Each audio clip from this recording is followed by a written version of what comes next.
भामट्या लोकांच्या प्रतिक्रियेवर काय मी प्रतिक्रिया देत नाही. भामट्या लोकांच्या प्रतिक्रियेवर काय मी प्रतिक्रिया देत नाही. साहेब काय सांगाल, आज उमेदवारी अर्ज आपण दाखल केलेला आहे, मोठं शक्ती प्रदर्शन देखील केलेलं आहे. नाही, शक्ती प्रदर्शन असं काही केलेलं नाही आहे. कारण असताना काही लोकांनी हवा केली होती की मी एकटा पडलो आहे, माझ्याबरोबर कोणी नाही, आणि त्यामुळं मोठ्या संख्येनं खेड्यापाड्यातून लोक आलेले होते. त्यांनी मला एवढंच सांगितलं की बाबा लढ, तू एकटा नाहीस, आम्ही सगळे तुझ्या मागं आहोत. आणि अत्यंत साधेपणानं बैलगाडीतून येऊन मी अर्ज भरलेला आहे. अर्ज भरताना माझ्याबरोबर एक विद्यार्थिनी, अत्यंत गरीब घराण्यातली, एक MIDCत काम करणारा कामगार, एक शेतमजूर आणि माझे चळवळीतले एक सहकारी आहे, अशा चौघांना बरोबर घेऊन मी अर्ज भरलेला आहे. इकडं विरोधकांनी देखील मोठं शक्ती प्रदर्शन आज केले मात्र त्या ठिकाणी, आणि विजयाची खात्री जी आहे ती आता या शक्ती प्रदर्शनातूनच सर्वांना कळाली असेल असं देखील म्हणण्यात आलं. 7 मे फार लांब नाही आहे आणि 4 जून पण लांब नाही आहे. जनतेच्या मनात काय आहे, सामान्यांच्या मनात काय आहे, ते त्यावेळी कळेलच. निवडणुका आल्या की आज खरं म्हणजे CM साहेब आवाडे साहेबांच्या घरी जाऊन त्यांची समजूत काढली, त्यानंतर ते या प्रचार रॅलीमध्ये महायुतीच्या आले. काय सांगाल, त्यांनी पण या हातकणंगले मतदारसंघातून उमेदवारीची घोषणा केलेली होती. त्यांचा आत्मसन्मान, स्वाभिमान बहुतेक मुंबईहून घेऊन आले असावेत असा मला अंदाज आहे. खरं तर सदाभाऊ खोत म्हणतात की काही लोकांना निवडणुका आल्या की बैलगाड्या आठवतात. भामट्या लोकांच्या प्रतिक्रियेवर काय मी प्रतिक्रिया देत नाही.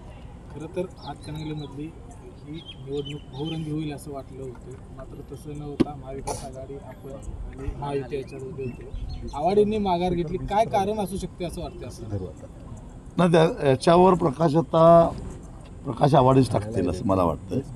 नेमकं काय त्यांचं झालं, काय मुख्यमंत्र्यांचं त्यांचं बोलणं झालं माहीत नाही मला. ते कोरे साहेबांच्यावर बोलले, अजून कुणाकोणावर बोलले, काहीतरी चर्चा झाली असेल, म्हणून त्यांचं ठरलं असेल काहीतरी.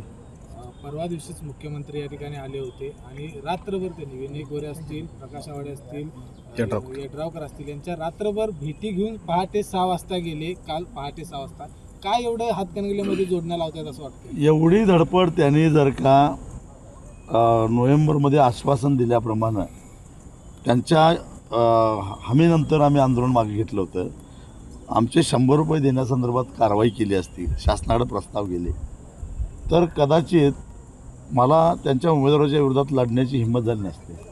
साहेब, भाजपच्या जाहीरनाम्यात महागाई, बेरोजगारी याबद्दल अवाक्षरी काढलेली नाही का? कसं बघताय जाहीरनाम्यात?